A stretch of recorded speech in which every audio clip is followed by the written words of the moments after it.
Hey everyone, it's been a while. I am Adam the Tent Guy, and we're doing an interview with another party rental company. And today we have Rama from Shift Event Rentals on. How you doing, Rama? I'm good. How's it been going? It's good. Super busy. It's that time of year. Are you busy? Yeah, we Yeah. actually have been rained out like crazy this week. So it's been fun working in the rain for once. Yeah. Yeah, rain sucks, but you kind of I just accepted it at one point. Like there's nothing you can do. So you're gonna be wet. Or on hot days, there's nothing you can do. You're gonna be hot. Yeah. So where are you? So we're based out of Durham, North Carolina. Most people know us for Duke, UNC, Wolfpacks, because the trifecta is here. Right. With that, do you do like a lot of events for basketball kind of things?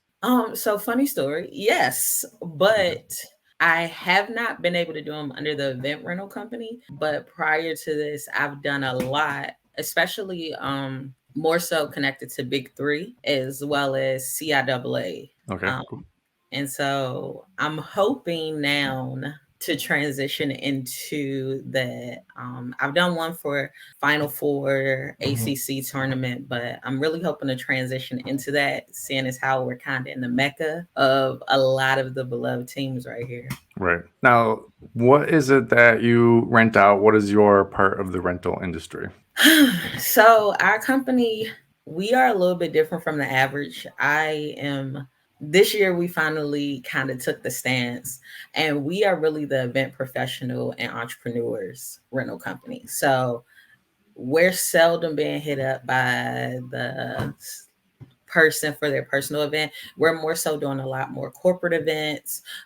We do party decor and prop rentals as well as a lot of event furniture.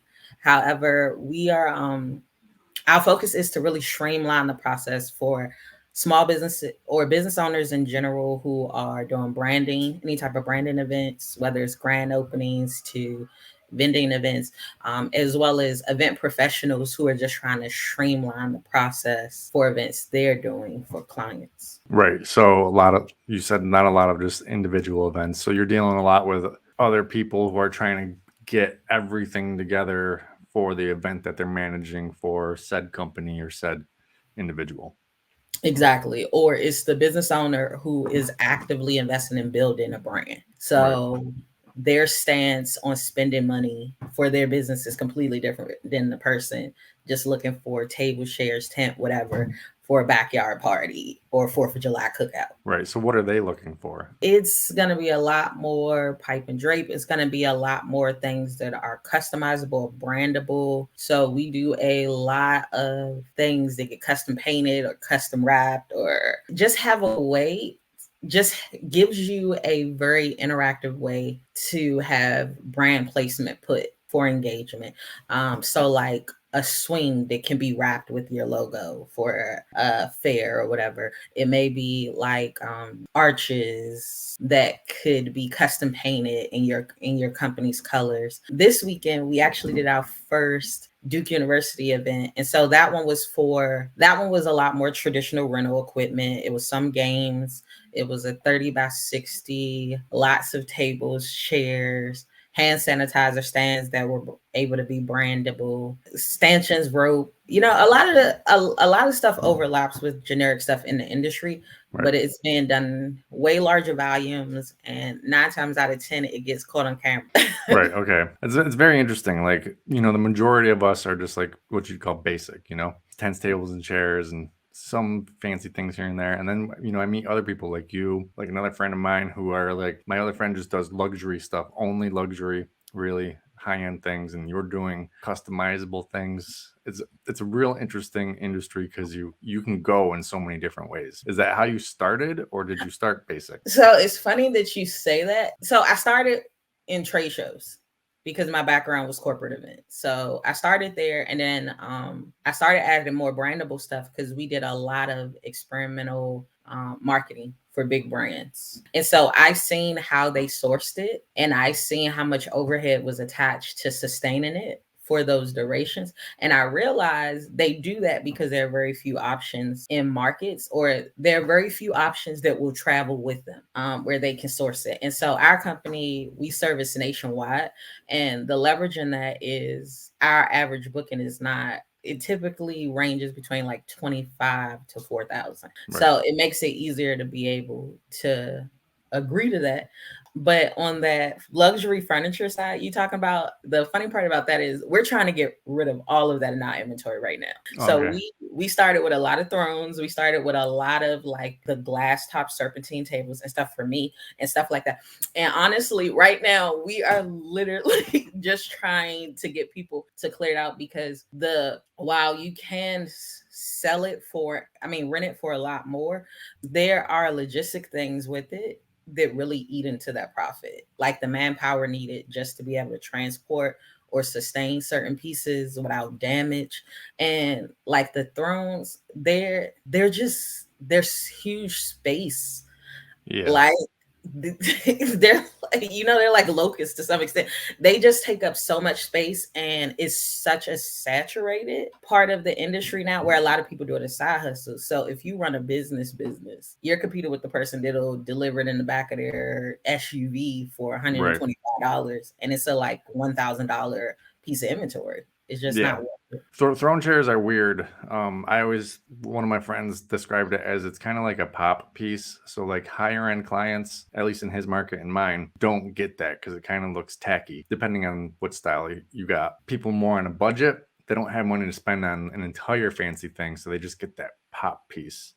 And that's really the only thing they can afford. That party's not making that much because they've all got basic stuff and just the one thing. Whereas the people not renting it, who are like low key, have luxury stuff, you're making way more with that party. So throne chairs sit in this weird world where you think that they would be super luxurious, but they're mostly going for like budget parties. Is that what you found? Yeah. So it's so what I've learned by just being still a little bit more, I realized that a lot of people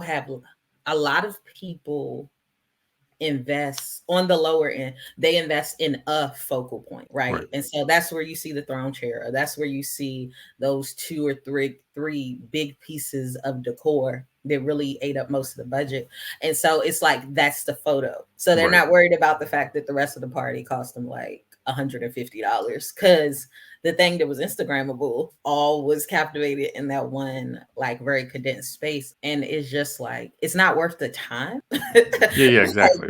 That's really where we are in it. And I think that was what made it hard to make a transition into the space, because on the corporate side, like events will be like 4 to 10 days. Right. And on the personal side, an event will be like 5 hours. Right. Just the manpower wasn't worth it for the return on investment. Gotcha.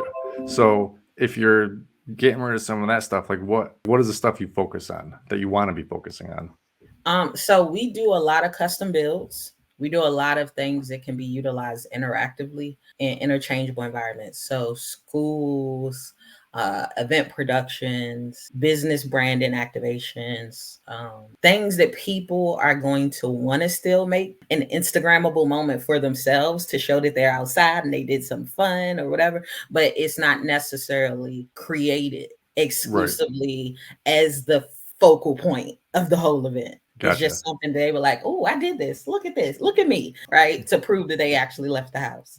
Right. Now you said nationwide, like, so if you're based in North Carolina, how are you doing something in California? So it has to make sense number wise. But also one thing that we do that very few people do is like we collaborate with everybody. So we're always, so the stuff that is super, super saturated in the market, seldom do we own it. 99% of the time we just subrent it. Like if I can get it next door for a 10th or a fourth of what I would charge, well, I'm gonna get it from you. We're gonna make our money off the top anyway.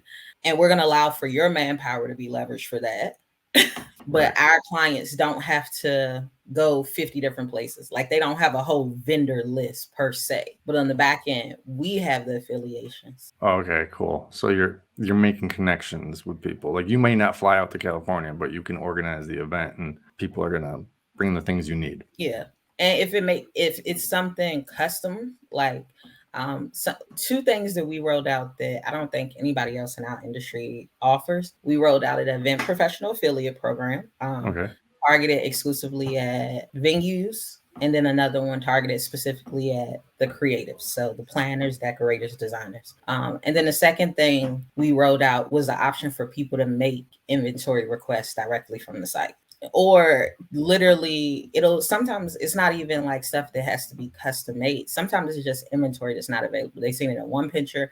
I'm pretty sure we've all got this at some point where somebody has DM'd you a picture from from Pinterest, and they're like, "Hey, do you have this?" And Right. you're like, "No, but I can get it." Right. If you're willing to pay for it. Yeah, and so now instead of just having those generic conversations, people even have to, unless it's a part of a bigger booking quote, people have to pay to make those requests, but we can source literally almost anything within 10 to 60 days. Nice. Okay, cool. I can tell you're very business savvy. You're talking about manpower and leveraging other people's manpower. Like, how did you come to this point in your life where you have this business vernacular and understanding? I started by accident in the corporate event industry. Okay. I started by accident, and that's really the sum total. I started by accident doing experimental and event marketing for large brands. My very first one was Chevrolet, where and it was as a brand ambassador. And so Chevy at this time, like I was struggling financially too. So Chevy was offering me, I want to say like 25 dollars an hour just to show up to like a middle school's like I can't remember if it was soccer or baseball, one of the two, and like an hour away for a test drive event, right? Okay. And I was just like, what? There's money out, right? And so what I realized at first, I thought that was a one off, but then I actually started checking my email, and there were a whole lot of those emails coming out, and I realized it wasn't just Chevy; it was brand after brand after brand that did this, where they were these big brands that we were loyal to and we loved, and we were excited to rep, but they were not sending full-time staff to come do these things. They were pulling people in short term for a state fair, for a fundraiser event, for whatever, just to get their brand recognition out. And they were paying nice checks. And then they were going on their merry way, right? Hmm. And so in learning that, I realized like most big brands did it. And I realized we could do it. But the problem is we're used to taking on everything ourselves instead of intentionally making sure that we're aligned with who we're dealing with. So now I always talk to people about like why they're doing it. And that why drives if this can be something sustainable or how we can build together in a win-win situation until you're ready to progress to whatever your next thing is. Cool. Shift. Obviously, we talked about this before we went live, and you said people don't really ask, but I can tell it's an acronym. Otherwise, why would you put periods there? Yeah. So, what does shift mean? So shift is an acronym. It came to me almost a decade ago in meditation, and it just stands for showing how infinite faith transcends transform. I'm not a really religious person. You're not going to see scriptures and all that like in my business tagline or anything. But my faith is a lot of stuff that has happened along my journey. It has really just been divine intervention. And so for me, instead of shoving it bounce down people's throat, I think the more we just do what we're doing out loud, they're able to see like, wow, it can make a huge difference on its own. Okay, cool. Yeah, I like the name either way. Even if it wasn't an acronym, it's a good name. Yeah. And then it's that, right? Because we all know what the word shift means on its own. So it's Yeah, like it like hits it twice. So for those right, people who never even realize, they're like, oh, they really are shaking up stuff. They right. really Yeah, are. it's a cool name. And you before we got on, you said that it's the name of some of your other businesses. So what, if that's okay? What else do you do? Yeah. So where I said I started with the brand ambassador stuff, I quickly realized that that was a business. Like, and there were a lot of moving pieces with that. So I own a staffing company where we hire for event and experimental marketing. as well as for in-home customer service. And that one is shift performances. And that was rooted in that shortage we learned about in the event and experimental marketing arena as well for big brands. And so instead of waiting for those opportunities to come, we positioned ourselves to be able to be the middleman for more of them. So say in your earlier example, Chevy, instead of like putting a blast out there, Chevy now knows to just contact you and you got people kind of thing. Exactly. Because you'll be surprised, even in the like lowest income areas, like the minimum wage, even prime example, where we are, I think minimum wage is still like 7.25, 7.50 an hour, right? Easily. Like the fight for 15 here feels like a big deal, but it's real. But reality of it is the cost of living has put it at a minimum of a like $22 an hour Right.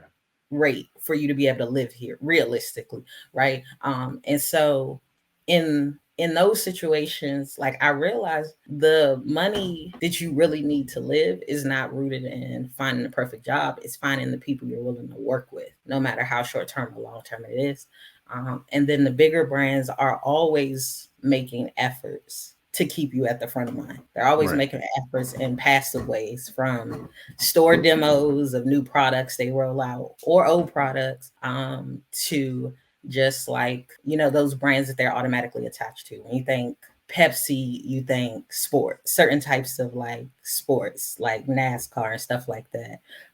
When you think body armor, you think athleticism, not just drinking because it's hot outside, right? Like, Right. so it's there are always those types of things. We have annual calendars of certain things. We know when award season is. We know when like track season is this. So they're always out there, but we don't know unless we're kind of in the right spaces where we're seeing those job opportunities present themselves. Right. So how's that work? They like need some people. So you provide the people and then you make a little bit on top of the wage for those people? No. So the contract is negotiated. They typically set a range for what they're willing to pay staff at different levels, right? So for most big events, let's keep it like the simplest possible. Let's say State Fair, right? Okay. State Fair is like on average a 5 to 10 day event in most areas when it comes. So they have a budget for State Fair for their brand promotions they want to do, the engagement, like the amount of new potential people that they want to get updated information or new information from. And then they have a budget for the people who are in charge of those. So they really create a whole ladder from the supervisor advisor down to, like maybe the floor manager down to the like labor staff, right? And so they set this budget at each tier where it's like, hey, this is kind of the cap that we can afford to pay a supervisor for this duration of time. This is the cap we can afford to pay. This is the cap we can afford to pay staff. And this is the reserve in case the estimated turnout ends up being way higher. I mean, the estimated turnout ends up being way lower than what actually ends up happening. Like people wanted to step outside for the first time. So the population ends up doubling and there's not enough manpower. So here's the reserve for that. Industry standards, just like everything, there's industry standards right now where $20 to $30 an hour is industry standard for a labor staff. Right. And then managers are making about 30 to 40 an hour at this point. Maybe they might be able to get away with like 27. So 27 to 40 is going to be the manager pay range. Depending on how experienced you are, you might not make it to the 40. Right. And But then how do you make your money though on top of it? so ultimately it's based off of how many jobs they have coming up in certain markets and how quickly you can fill it for them. Okay. So there's staffing agencies all around the country. But Okay, since so all you're of not this, making money on top of the people's hourly wage. You're just no, making a fee for finding and placing the people. yeah, and there may be incentives or added negotiation because you can negotiate. It's a business to business transaction, so Right. there may be added fees if somebody hits you up the day of, like, hey, can you get here in 2 hours? Or hey, Right. can you fill these people for us? And like, yeah, I can, but I'm gonna need to be this just for convenience Right. and making it Now, work for you. I'm picturing you sending someone for like Chevy something and they just show up. Is there like a day or several hours before where there's some sort of training? Because you're not just going to take a like No, 20-year-old girl and be like, all right, talk about Chevy. So typically they have talking points or Okay. something they're trying to do. So it may be a call to action. It may be 9 times out of 10, those type of event experimental things, like there are one or two goals. Is to get you, is to get information from you, is to get branding and circulation through you, or is to get you converted into a customer. Those are the three goals, right? So when I say information from you, if you've ever participated in something where they were giving you any type of incentive, Yeah. keychain, shirt, cup, whatever, but they asked you to do the survey real quick, Right. that's the get information from you model. The In your second, email, hopefully. exactly, your email, a phone number, whatever, right? For everybody that does something fake, there's somebody that's just loyal to the brand, like, oh yeah, bow tie squad, da, da, da, right? And so they're going to give you the information just because there's already a level of brand loyalty there. And so then the second model is get information through you, right? So if the brand loyalty is there, they may not care that you're not shopping right now. You'll walk around with their logo on your chest. Right. That puts their brand at the front of mind of everybody you come in contact with, and they don't have to pay you to do it. And then the third version is, it may be like they may just incentivize you taking immediate action. And so that's going to be, I let you sample something and then you go straight to the store and buy it. Right. I didn't know you did any of this. We took a left turn, but I like this. Like, people are gonna be watching this talking about rentals, and we'll have all that in the beginning enough. But now I like But this. that's what Branding drove the to new the rental stuff. side of it, like realizing like a lot of that money was leaving our market to meet that Okay. demand. So it was like, well, if we're here and this is already stuff that we're experiencing, we're knowledgeable, and we understand the purpose it plays, why don't we become a part more of the middlemen instead of you bringing it all the way from Cali to Right. here on this? And it's like, yeah, one or two people get a check, but we in this market, I can now pay all of these people in an ongoing basis a more livable wage off of being your point of contact here and having the knowledge and experience about what needs to be met. Because a lot of people, they're willing to overcompensate with payment and bring in who they're familiar with just to avoid the trials and errors. Gotcha. Let's keep going with Chevy here. So Chevy wants to come in and do something. They're going to contact you for humans, and then they may also contact you for Their equipment. brand. Yeah, exactly. So they're gonna have, so you want to have very outside of the tangible branding, right? Like the keychains, the cups, the clothing, whatever. There still has to be a framework. So if they're gonna have you do surveys, there needs to be an infrastructure in place for them to be able to have you do surveys at. Right. Whether it's something that holds it in place so you can't get greasy fingers and walk away with the device, or to make sure it can maintain charging for a 10 or 15-hour day, or just so you can identify that you're walking up to Chevy. So that big Okay. brand placement overhead, the big branding placement at the bottom at a bar or carousel, or a fun photo activation that you look forward to, something, right? Right.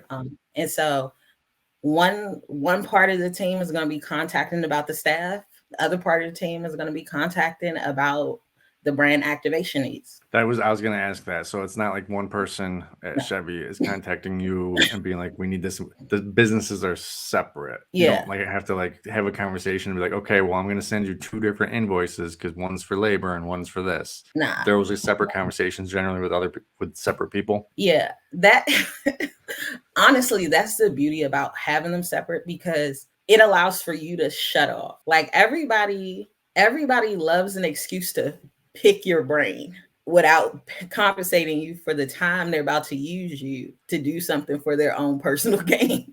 Right. So the beauty in it is, like, when you're dealing with brands who have some level of establishment, there's not one person who's in charge of everything. They've already mastered delegation. So Right. your chances of having to talk to this person about A, B, C through Z of even one project is it's not realistic, because it's too many moving pieces. And so the awesome part about our event rental company, and why we started not just targeting event professionals, but business owners specifically, was a lot of the smaller business owners, they don't realize it until they're too far in, and then they're trying to backpedal and figure out how to actually establish a brand foundation to grow and expand into markets they really want to be a part of or long-term goals, or they are just doing what everybody's doing and it doesn't work because their specific niche isn't going to come there receptive of that. Right. Like, people aren't going to go to a food truck rodeo looking for a therapist. Like, like, it's just like, Yeah.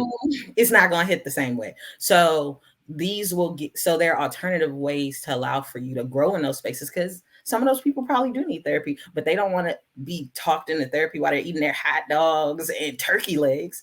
And Right. so there has to be strategic ways that you get yourself in those spaces, just like the big brands do, where people are like, oh yeah, I did see that. Let me just scan that QR code. Or I seen something like that while I was doing this convenient thing. And then it doubles back to it when they're more in the headspace, receptive of what that information is. Now, most of us are used to the complete opposite, where it's just individual, homeowners or whatever calling for equipment. And we know how to get that. That's Google and a website and Facebook or whatever. What you're talking about is like, how do you get in the beginning? I'm sure now you have network connections and all that, and people know who you are, but how in the beginning did you get these brands to become aware of you? So here's the exciting part about Shift Event Rentals. Like, when I established Shift Event Rentals, like, as a public company, I didn't leverage anything. I bootstrapped it. I didn't even fund ads, which I'm very, very knowledgeable in how to do target advertising. I literally did it with nothing because I had been sharing and giving this information to people, and it wasn't registering because people buy the sizzle, they don't buy the steak, Okay. Yeah. So I bootstrapped it. I posted like shit. I intentionally introduced. I sent a whole lot of raw, like, introductory emails with very response. Like, I went, and most people don't have the leverage to do this to some extent, but for like 4 months straight, I posted. I targeted my target audience. I hit up a shit ton of event professionals, planners, venue owners. I laid that digital presence foundation. So I started every single social media platform that I knew I wanted to have a presence on. The only one that was added later on was Pinterest. I just recently added Pinterest to the equation. And then I laid out my search platform stuff. So the Google, the Yelp, the not Bing. I got on a number of the event professional platforms. So the Event Tective, the Bark, I did not get on any that required you to pay just to have an account. I got on it. I even got on the ones that allowed for you to get an account for free, but you had to pay to engage with the customer. Yeah. Right. And then I intentionally did a lot of very specific brand places. So I paid for them. So I invested in very small stuff like magnets for your car, like company shirts. So we had company shirts before we had a company booking officially, right? Because what'll happen is people are nosy. Like, people are really nosy. Like, we really take that for granted in the age of social media. 9 out of 10 times when there's a traffic delay because of a car accident, is it because of the car accident or is it because of the people trying to see what's going on at the car accident? Yeah, it's don't get me Exactly. started on that. People are nosy because once you get to the accident, you're like, it's smooth sailing because everybody was stopping at the accident to see what was going on. And so the power in that is, if you have something on you and you have it bold enough, people want to see just to see, even if it's just to possibly have something. So we did very low investment things, and then we were very adamant in our wording. So one of the things that really shifted in high gear for us to do more corporate stuff was we only started interacting with the type of business, with the types of services and products we wanted to do. You didn't just ignore the other people though. You were just like, not us. But I priced it based on the business model I wanted to scale into. Gotcha. So I was paying attention. So there was never a situation where we were doing $50 deliveries for an hour trip one way or for the 2 cities over. It's like, nope, we were priced out of your budget out the gate. Right. Okay. We were just priced out of, and it was hard to do, honestly, like, especially being in the event rental groups, because you see people booked as hell. So there's a level of insecurity that'll be rooted. But when it does start to happen, you're like, wait, nah, I was right. Like, my very first official public rental with Shift Event Rental was a 3-day summit. Right. Higher ticket.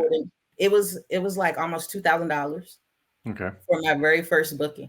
And it was because, and I ended up having to sub rent out stuff for that booking, right? So a company I had never even done business with professionally, she didn't have the business model in place. So it was a 3-day summit. They wanted us to deliver the day before the summit, though. So technically a 4-day rental, right?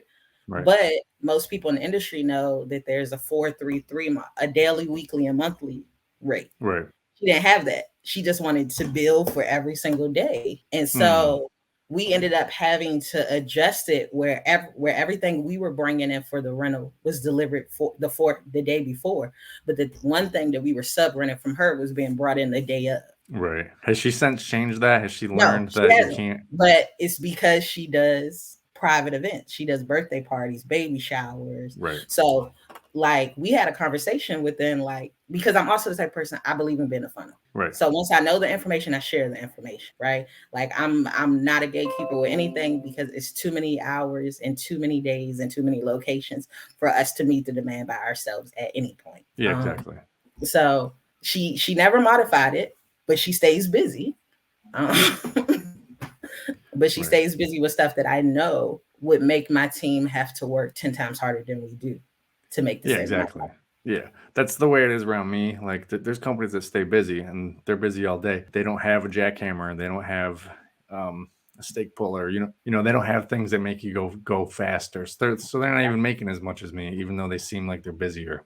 Yeah, and that was honestly that was a humbling experience for us this weekend because we sub rented out a portion of the big university job, and they had a way bigger team, and that was why we sub rented it out. Even though I Right. have people ready to work for us to do a similar job, I was just like, I want to have these resources in place.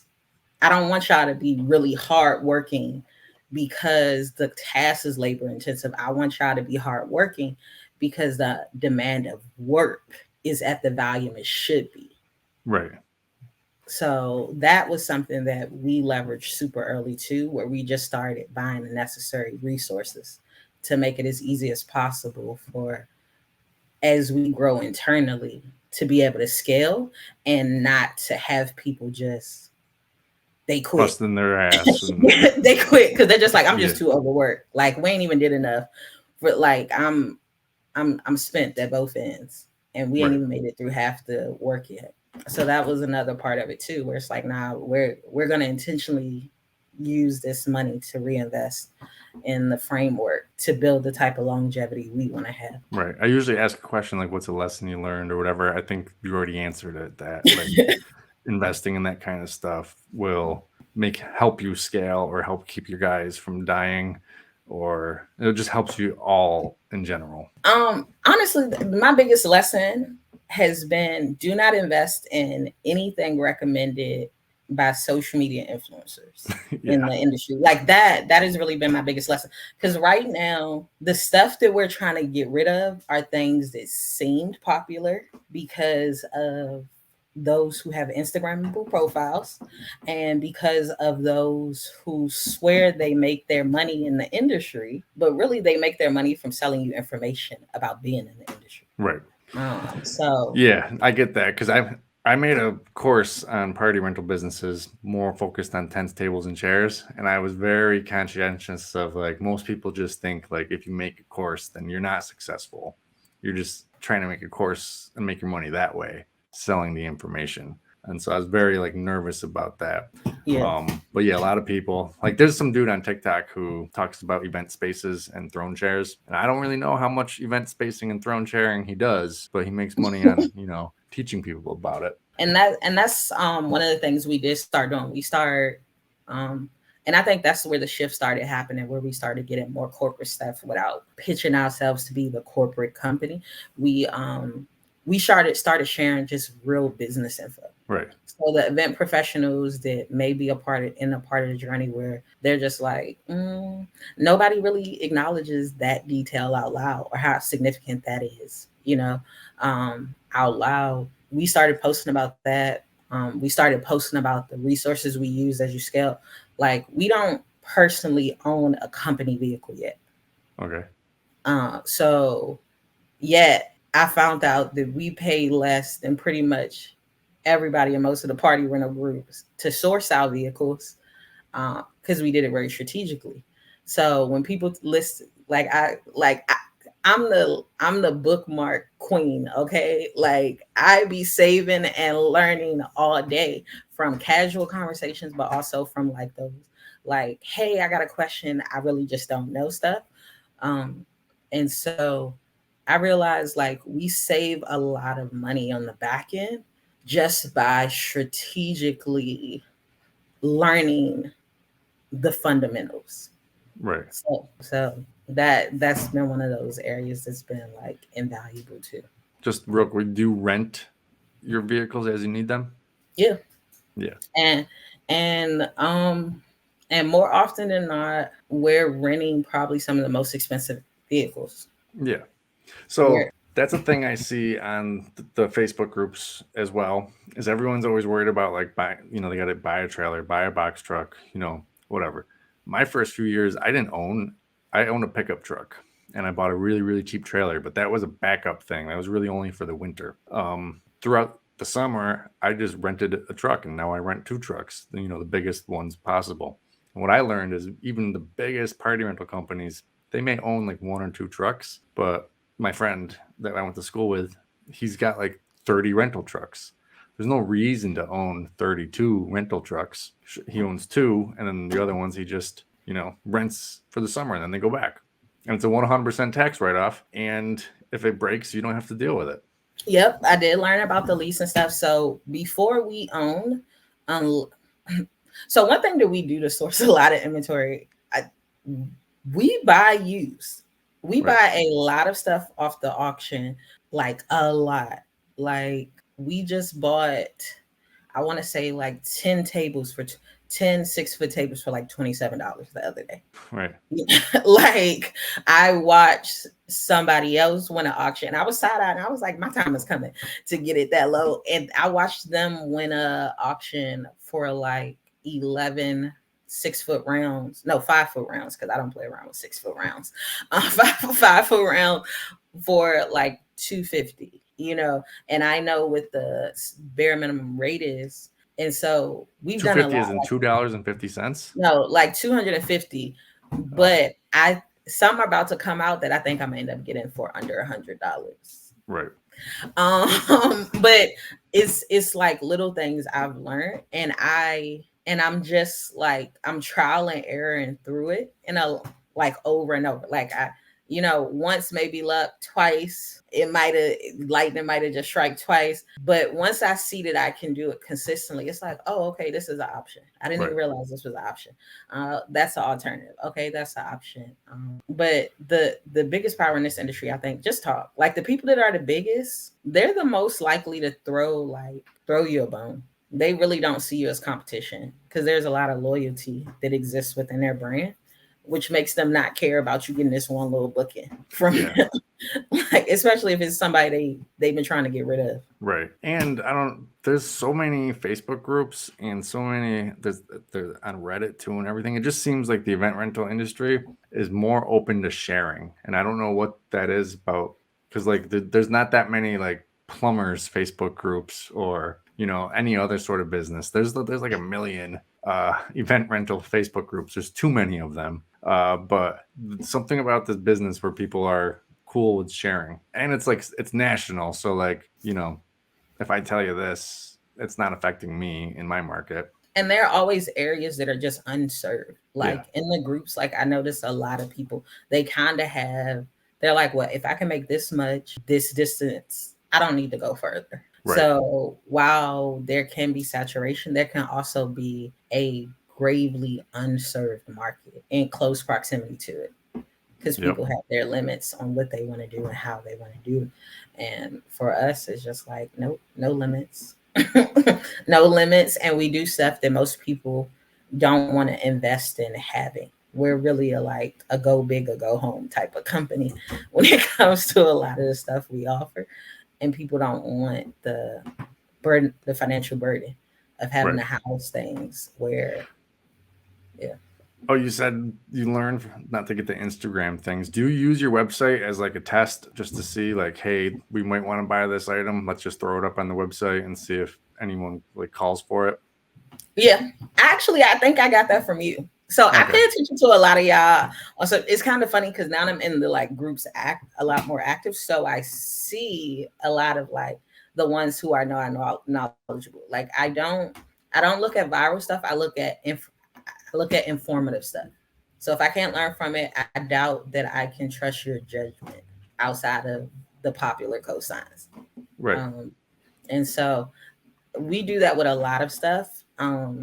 Even with stuff that we're working towards, I'm like, let's put it on, because the awesome thing about the like branding side of rentals is sometimes people want to do something interactive or branding that they just have not already seen done so frequently in the market. They want to do something where their brand gets attached to being the introduction to the market. Right. Okay. So So, you got to constantly keep your eye out for that kind of stuff. Be like, oh, we and can also incorporate. I think about stuff in different ways, right? So, like the Barbie box, most people think about it as like a cute party prop. But when I think about the Barbie box, I'm like, all right, how could we wrap that to make it something that's not so Barbie focused, but focused at this, that, and the third? How do we make that three-dimensional to allow for it to be utilized for this? Or how can we change that to allow for it to sync up with different themes? Highest and best use. I think a lot like a real estate investor. Okay. Like, how many more ways can I use this other than the way that it's going to be used by the average person? Right. Because then I can position it in a way utilizing some of these planners and creatives um, to make a, a huge school or university or a sports team or a small business that really wants to like make a name for themselves stand out in a way where people want to rep their brands like they do the Chevys and the Pepsis and the Coca-Colas without the Right. loyalty pre-existing. Yeah. It's a very interesting corner of it because, like we said before, there's the basic bitches like me, and then there's you, and there's the guy Adam Opper. He's the luxury guy, and then there's Oh, I know Adam too, because yeah. we source a lot. So we realize there's a big part of why there aren't as many luxury brands is because there are about 7 suppliers nationwide, Right. uh, unless you're doing it yourself. So we source a lot and streamline a lot of that and there are very few. Where I am in North Carolina, there are none between where I am in North Carolina down to South Carolina. Like Texas has it, Georgia has it, and Georgia doesn't have. Never mind, I'm gonna stop there. Georgia has two, Florida has it. So most of this area and West has nothing. You got to go super far west. So that's one of the things we do to make it even easier to find new event rental companies to collaborate with, because we we streamline distribution for a lot of the more generic ones, as well as a lot of the customers when people are sourcing those. Yeah, it's like very interesting, and it's hard for me to wrap my head around because I've been basic for so long. But last question: what is your plans? For the growth for the future, 5 years, 10 years, whatever it is. Um, so the trajectory is being $1 billion rental company with bringing distribution to this area for the generic rental decor stuff, but also for the bigger ones, the more luxury variety. Um, and then I want to say coming, we we really want to lean heavily into the event production of rentals. And I want to just do this disclaimer before somebody watches this and they're like, "Oh, she's so creative." I'm not. Understand? Like, I'm not creative at all. I do no designing. I do no planning. I do no coordinating. I'm a very, very logical and analytical person. What I do is I lean into people's strengths. Right. Okay. You get the So I people to do team up those with a things. lot of planners, lot of decorators, a lot of designers, a lot of venue people that like to dabble in all of it. And I tell them, hey, I think that this would be something of significance, or this could change up what people have normalized in this around this subject.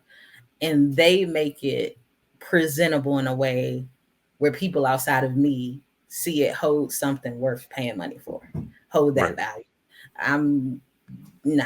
I'm not a creative at all. And so a lot of delegation happens Right. from us. I've got something for you. I had a conversation with Palmer Snyder recently, and they created this flooring. I don't know if you've seen it, groove flooring. It's made to be in a tent, or they want to protect the basketball court or whatever. And they were asking me, like, how do we get this out? It's because it's fully customizable, printable, and right now only tent guys are ordering it in like a print of like wood. But they're like, wow, we could do logos on it. We could do mini logos. We could do whatever you want on this thing, but no one's doing it. I'm gonna tell you something crazy, right? So Floor EXP, you know who they are? No. Okay, they're the custom carpet people. Okay. Right. They're based out of Cali. So we've sourced for them a couple of times.